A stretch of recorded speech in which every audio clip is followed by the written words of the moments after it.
We can ship nationwide. Ayan, Luzon, Visayas, Mindanao. Walang problema po. Kitang-kita niyo. Amo na. Ayan. Sige. So,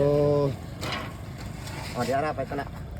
2 holes na fix. Ayan, 2 holes na fix po ito. Tapos sa 4 holes na fix or 4 holes na detachable, we can ship nationwide, Luzon, Visayas, Mindanao. Kahit sang sulok mo kayo ng mundo, kayang abutin ang ating cargo. Hindi tayo nagbibigay ng presyo dito sa area dahil minsan ang bakal tumataas, minsan bumababa yung bakal. Okay? So, i-private message nyo ako, i-share ko sa inyo ang price sa shipping dito. Saglit lang daw. At i-follow nyo ako sa ating, saglit lang dahil basa pa, saglit lang. At i-follow nyo ako sa ating Facebook page, Jim Hardware Kukulambira Concrete Products, Balulang Branch. Hardware Kukulambira Concrete Products, Ganituan Branch, Triple A and F Kukulambira, ang ating personal Facebook account. Felix Tan Pagikan Jr. ang ating Instagram, Felix_Pagikan 2000, at saka yung ating YouTube, Jim Hardware Kukulambira Concrete Products, at saka yung ating TikTok, Jim Hardware Cagayan de Oro City or Felix Tan Pagikan Jr. Ayan, so tingnan ninyo kung paano namin kinukuha, no? Ayan, no? Tingnan nyo, idol. Ayan, sige. Okay. So, napakabilis lang, no?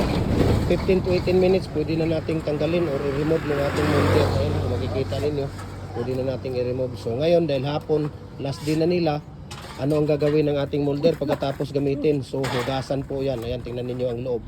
Napakarumi. So kailangan hugasan para kinabukasan, lagyan na naman ulit ng used oil, no? Every morning lang tayo naglalagay ng used oil. Tapos once a day lang tayo maghugas, no? Pagkatapos gamitin sa hapon, huhugasan siya. Ayan, tingnan ninyo. Huhugasan po nila yan, no? Punasan yung loob sa tubig na tawag dito. Ayan. So hugasan yung loob para makinis siya kinabukasan. Kaya tingnan niyo yung mga gawa natin. Ayan, napakakinis ang gilid. Ayan. Tingnan niyo, napakakinis po yung gilid niya dahil nilalagyan natin ng used oil at pinuhugasan, pinupunasan natin. Ayan, oh. Ayan, pupunasan po natin yung loob niyan. Sige, tingnan ninyo. Oh. Diba? Ayan, oh.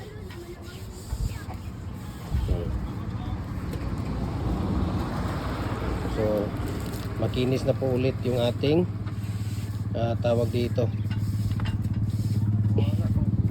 Makinis na po ulit yung ating molder, no? So, mayroon tayong 2 holes dito, 3 holes, 4 holes, mayroon din tayong 8 holes dito, fix at saka detachable, no? Dual po siya, heavy duty na po yun. Heavy duty po yun siya, no? Pwedeng dragon fruit post, pwedeng pins concrete post. Adjustable po lahat yung ating molder. 4x4 po yung size ng ating standard size ng ating molder. At pwede din tayong magpapakustomize, no? Kung gusto niyo ng 4.5 by 4.5, walang problema. 5x5, 5.5 by 5.5, or 6x6, walang problema po, no? Nagko-customize din tayo. Pwedeng detachable, pwedeng fix. Pero pagka magpa-customize kayo ng 5x5, 4.5 by 4.5, okay pa sa fix. Pero pagka 5 na pataas, kailangan na natin ng detachable doon kasi malaki na siya, no? Malaki ang babayaran nyo sa shipping fee. Ayan, so ganun lang po, no? In parallel yung ating ginagawa sa ating molder pagkatapos gamitin, hugasan ang loob ng ating molder. Ayan. Dong, hugasan mo nang mabuti to, dong. Hindi mo na ayos ng ano yan. Kailangan wala yung tawag dito. Kailangan malinis talaga yan dahil didikit yan bukas. Pag naglalagay kayo ng ayan. Ayan, kailangan ganyan ng pagkahugas. No? Kailangan ganyan ang paghuhugas ng tawag dito ng molder. Para kinabukasan, lagyan ulit ng used oil. Maganda ulit 'yun. Okay? So, maraming salamat and God bless po sa ating lahat.